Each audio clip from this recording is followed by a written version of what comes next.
Hi, I'm Carl Anderson of Kugae Gundogs. Let's have a little puppy update. We've already done a video on choosing a puppy, and then we've done a video on bringing a puppy home. This is the next stage where we get these little puppies to interact with us. And we're going to bring a couple of different puppies out today, so you can see a little dog one. This is Doogie, and then we'll bring his little sister out, Brooke, and we might bring one of the other little boys out, just to see how they're different. All dogs are different. If we had 10 little dogs out here now, 10 little springers out, they'd all be different nature, they'd all be different characters, just like human beings. We're all different in some way or another. Now and again you get two the same, but it's not very often. But we need to react with these little dogs. We need to be involved with them constantly. If we want to keep them in and around us and get off on the right foot, we need to create a game and play a game with them, and it's all fun. So if I put little Doogie down now, and I'm going to bring him into me, and he wants to be in and around me. If I walk off, he will follow me.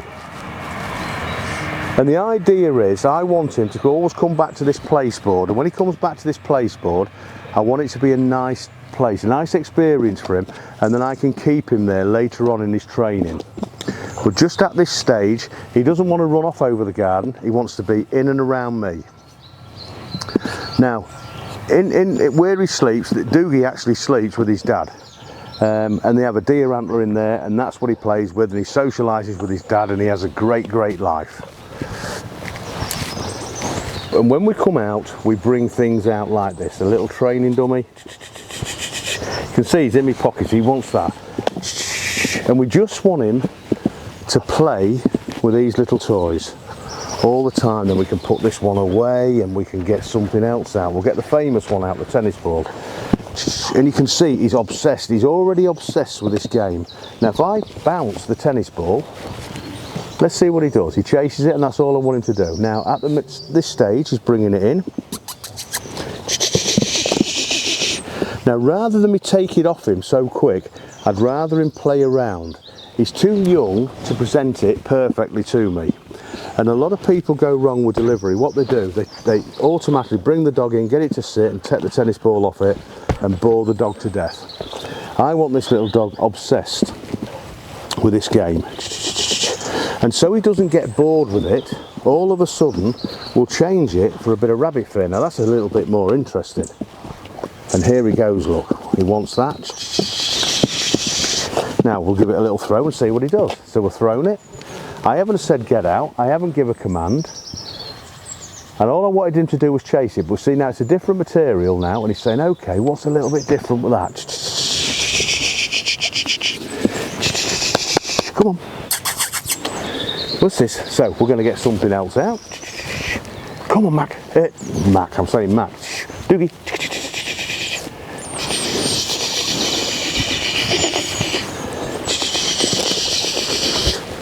So we're going to let him bring that into me. What I'm not going to do is start chasing him in one thing and another. I know at this stage, I want, when we come off that, I want to get it. So I'm going to throw something else. I'm going to bounce a ball. Now he's chased the ball, and I've got that back off him without putting any pressure on him. Now you see, if we go up, we're learning with Doogie now. If we put something more interesting in front of him than that ball, he's then not interested in that ball.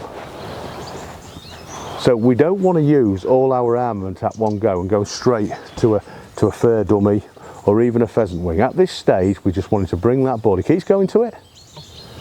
Now what he's doing is he's starting to look, and he's starting to say, where's that other dummy? It's more interesting, more interesting.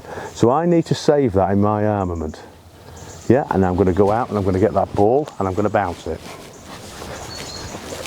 And all I'm doing with him, I'm playing, I'm having fun with this little dog. I'm going to bring it back.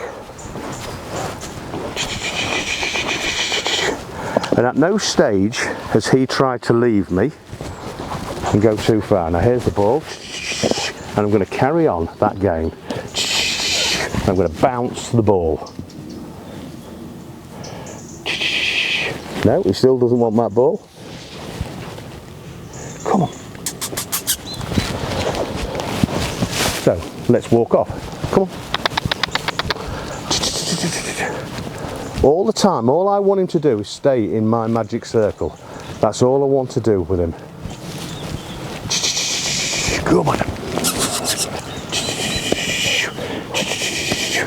You see, it's just creating one big game. And if I can do this a few times a day, I'm in a really, really good position. Yep, here he goes with the ball. I'm just going to create that game. I'm going to bounce it. I'm not going to roll it at this stage. I'm going to bounce it. Now he's picked it back up. Come on in.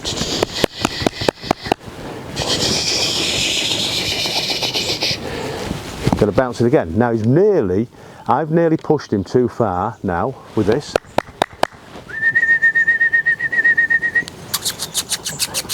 You can see I'm working with him and I'm encouraging him. I'm encouraging him all the time just to have fun and play. These are only very, very young puppies. And if we're at this stage now, this is absolutely perfect. I haven't asked him to sit. I haven't asked him to do anything else. The only other thing I would do at this stage, I would get a lead out and I'm going to put him on a lead. If I can get hold of him. Come on. Again, everything's a game. I'm going to put him on a lead. I'm just going to put that little stop knot there and I'm going to let him trail that lead. Now he's going to pick it up, and what I'm trying to create is he gets used to the lead around his neck. That's what I want to do. It's just the weight around his neck. Now we could use a collar for the same thing, but I want him to trail that lead, and at some point in the next few weeks I'm going to pick that lead up and this dog is going to walk with me to heel because he's conditioned to using that lead. We've all seen it where we put a lead on a puppy and it pulls away and it bounces and it chokes and everything else. We're not going to have that problem with these. All of a sudden now, look, it's just trailing, it's just there, he's not really bothered. So we'll throw the ball. Come on.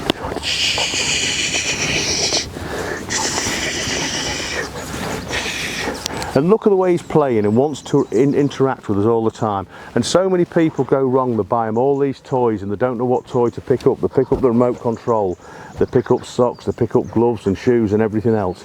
He is obsessed with this, absolutely obsessed with this. So let's put little Doogie away and we'll get his little sister out, Brooke, and have a look at little Brooke's character. So we've got little Brooke out now. Now Brooke's a little bit more of a different character to Doogie. Doogie's that little bit mischievous. Brooke's a little bit, she's not shy by any standards, but she's not as confident as Doogie. But when she gets going, she's a right little monster. Yeah. Now Brooke actually shares a kennel with her older sister Tia. Whether that's a good thing or not a good thing, I don't know, because they have some right old fun in there. But it's great because all it does is rubs off Tia's character, and Tia's got a right little working streak to her. Really, really feisty, really great dog for working, lots and lots of drive, and that's what we're hoping to put in Brooke. But again, all we do is we play, and you can see straight away she's a different character. She wants to stay close to me, which is really nice. And Mum's a very gentle dog. Really is gentle, loves a fuss, and she just loves a fuss, really loves a fuss. Now we can't say at this stage what these dogs are going to turn out like, even at this young. We know them and we've worked with them since they were born, but we're only just starting to see the characters when they go out in the big outside world and we explore a little bit more. We don't just explore in the garden, we take them out into the fields and into the woods, and we're looking at what they do and how confident they are with us. And if you notice the one thing, the bond with these dogs with me is incredible. They all want to be in and around me. I'm more interested than what goes on out there, apart from the camera now. She's going to go for the camera. So let's just give her a ball and see what she does. But again, we wind her up, we bounce the ball. She's gone for it. That's it. She's going to bring it straight in. At this stage, I'm not after a perfect delivery. Nothing like that at all. I just want her to be in and around me and find me interesting. So we bounce the ball. That's it. If she didn't bring me the ball at this stage, it wouldn't really bother me. Now, one thing I do know with Brooke, what she's done now, she comes in and she drops the ball. So I've just got to make a little mental note of that. I really want to carry in the ball. So we'll just use a little bit smaller ball.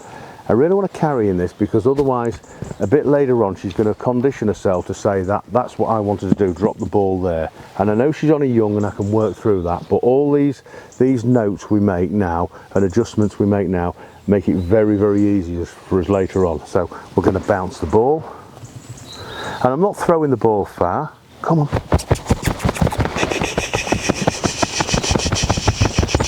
Come on. Come on, Brooke. Come on. So you just got to carry that ball just that little bit more. Come on. Brooke. Again, she's dropped it, so I'm just monitoring that. That's all I'm doing. Now, let me just try. If I bounce the ball, she's going to go for it, and I'm going to walk around with her now. And that will make this little particular dog carry this ball. And that's what I wanted to do. I don't want to create this problem, and I see it too many times where a dog won't deliver, and the dogs won't deliver because we created a game. See, she dropped it there. So again, I'm just going to carry on my game. She's only very young for this, so I'm not expecting anything. Anything I can get out of this now is a bonus. I come down to a level, she comes in, she drops the ball. So I'm not going to take it off her. I'm going to come to the place board. Again, she's dropped the ball. Yeah. We see the way she's carrying the ball. And I want to present that ball to me if she can. She's very, very young for this. So, like I say, any of this is just a real bonus. Make that noise, she'll pick that ball up. And again, I've got to carry in the ball, so I know it's not a problem. It's just one of them things I've got to find a way round. Now, the problem is with using a ball with some dogs, balls bounce and balls roll. And this is where we would turn things around. You can see she wants this now, and we would use a dummy. This dummy won't roll. When it hits the ground, it'll lay flat, whereas a ball will bounce and roll and they'll play with it with the feet. This she won't. So we've thrown it, it's bounced, she's gone out. It's a bit bigger, she's picked it up.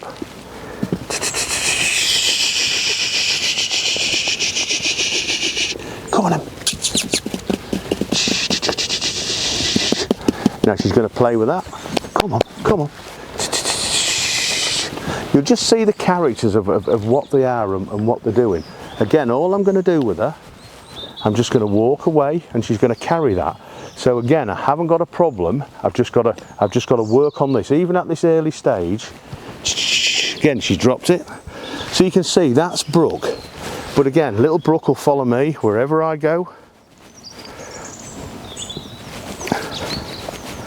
If I just keep turning, and I encourage her to be in that circle. Yeah. If I come down, and she'll come straight into me every time. So there's little Brooke. Now let's get little Norse out. Little Norse is a feisty little character normally, but in front of the camera he might be a little bit different. So let's put her away and get him out. So now we've got Norse out. Now Norse is a little character. Again, he's a little bit different to the rest. And when we split the puppies up and we put them with the other dogs, originally we put Norse with Wolf, and it soon became apparent they were not a suitable match. There was no aggression there, it was just full on playing. He had hold of every part of Wolf you can imagine, his ears, his nose, his tail, his paws and everything else. So he was more suited, this one, to calm him down that little bit more. So he's gone in with one of the Labradors, Rain, and they have a nice time. Certain times we put dogs together and they're just too feisty. Most times it works, but what we're after really is when we put the dogs together is the character of the older dog. That's really what we're doing. Now you can see now straight away he's looking at something over there, but he wants to be around me, he wants to cuddle in. Now look, a little bit different to the others, he's already going on the exploring, so that's telling me he's a little bit different character, and we've got to interest this little boy more.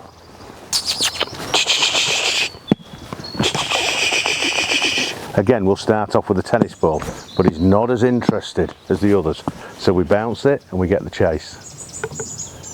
Yeah, Come on. I got a better delivery. He come in. Now today he's been a little bit shyer than he normally would. So let's bounce the ball. Let's just have a little bit of a play with him. Let him bring it in. Now if he's going to bring it to me and deliver him with that every time today, I'm going to settle for that. That's going to be great. But can you see the way he's looking over there? Hang on a minute, now there's something over there. Just haven't got that focus I have with the others. So let's up the game. Let's make the game a little bit more lively. Come on, come on, come on. Now to keep him interested, we'll even with this one, get this out, go straight in for a pheasant wing.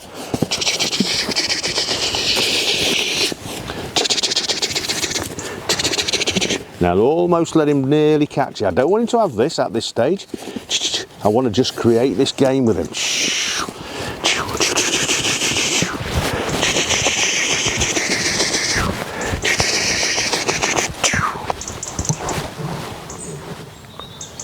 Come on.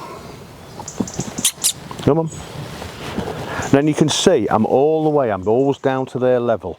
And I want this place board here, like I said earlier, I just want to put him on it, I want him to come back to it and get conditioned to it. Now he'll have another retrieve out of this one. Now I've gone, let it go a little bit further and he's gone.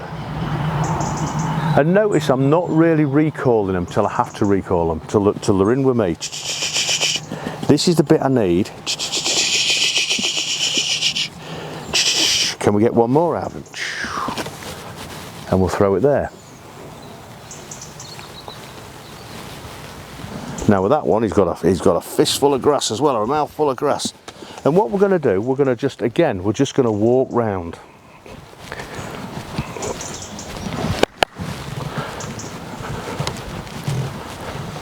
Come on. You can see just that little bit more mischievous. And I'm reading all these characters, and when we take them out, we're just starting to understand it. See, he's going a bit further. Now this dog in the wrong hands, if we let this dog have loads and loads of freedom, you know the end result. You're not going to get him back and he's never going to come off a lead. And that's not an option at all. So we've got to make ourselves a lot more interesting than what goes on around everywhere else. Haven't we, little man? Haven't we? What's this? What's this?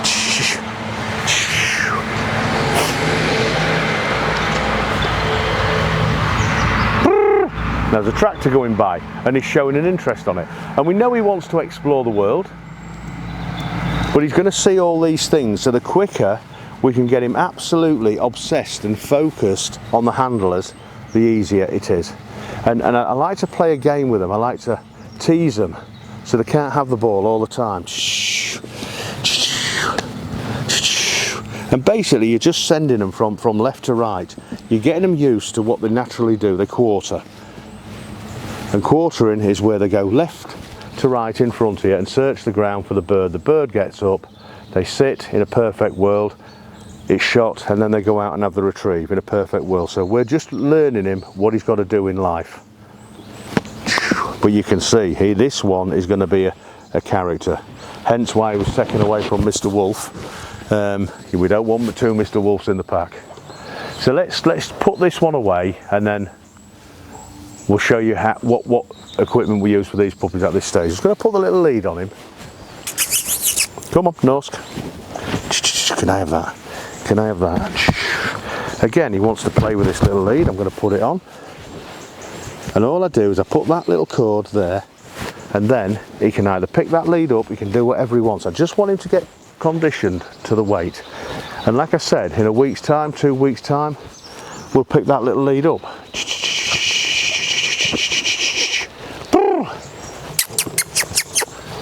Going to throw the ball. Now he's gone for the ball, he's got the lead in his mouth. Yeah, come on then. You can see, if he had hundreds of different toys around, pulley ropes and, I don't know, stretch ropes, balls, squeaky toys, everything else, he would soon be distracted from everything else other than being with us. And that's the characters of the different dogs. So if I just come down to his level, I'm not going to force him to come to me, he's got to want to come to me. And that's my job, to really just fuss him up. What's this? Now let's show him something a little bit more interesting. Let's just see what he does with a rabbit one. What's this? What's this? Well, hang on a minute. He says, hang on. This is. No, I like that. Can I just have one go at that? Come on. Let's see what he does with that. A little bit more interesting material. A little bit of a different smell. Yep. Now look at that for bringing that in. Wasn't that brilliant? So with the right equipment and the right training aids, we can get them to concentrate on us. Now look. But what I don't want to do is I don't want to overuse the rabbit dummies, because you'll often hear people turn around and say, well, my dog will only pick a rabbit dummy or only pick something with wings, and that's generally because we've given too early and let them have one little item, what they've got become as the favourite toy. And I like to mix things up, so we'll put that one away. What else we got in here? What else we got in here? You'll like this, I know you will. No, he likes the rabbit even more, you see. He wants the rabbit. But by not giving him to him, all of a sudden he's sticking in and around me all the time. So let's put him away. Come on, come on. Come on. Whoa, let's put you away, hey?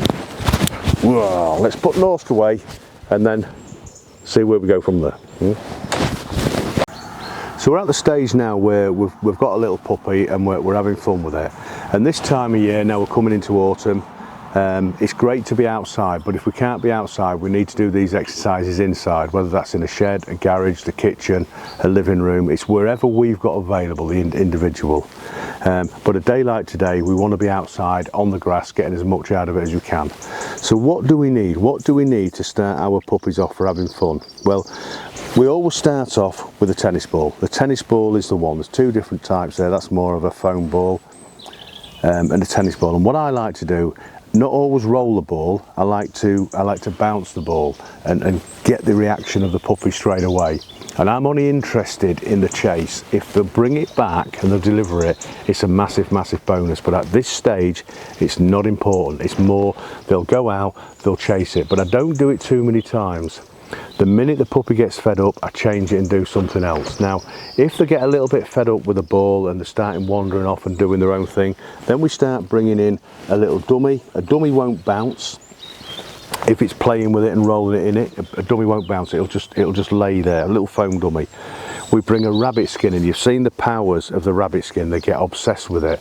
But we don't want to use that all to start with. We want them to pick anything we throw, whether it's a tennis ball, a pheasant wing, a dummy, a bit of wood, anything. I don't suggest we throw sticks at all, but you get the idea what I'm saying. Anything we throw. We can always use the good old air-dried pheasant wing. Is a brilliant thing, generally for a little bit older, but it's anything to get their interest. And all we do is we just put it across the ground like that and we get the puppy. What we're after doing at this stage with the puppies is keeping them in a magic circle. And if we can keep the puppies in a magic circle, we're in a really, really good place. They should never be on a lead. We like to have a little 6mm lead. We put that on and we let them trail it around, and we do that more and more and more. And in the next couple of weeks, what we'll do, we'll pick that lead up and them dogs will be walking with us to heel, because we've conditioned them to stay in our magic circle. The weight of the lead on them, and they'll have no fear of a slip lead at all. They'll just walk with us, and we'll turn and slowly do little light exercises. Obviously, the minute they start pulling on that lead, they're not ready for it, we'd drop that lead and we would carry on. A whistle and a lanyard is a great bit of kit, and you're going to learn them at some point, especially if you're working them, or even if you're not working them. Recall would do multiples, and we can get them to come back to us in an emergency. 2 bleeps generally means turn, and 1 bleep generally means sit. So a whistle, and if you really wanted to, occasionally you could do multiples and bring it back to you and slowly condition it to the whistle and the noise. That's all we really want.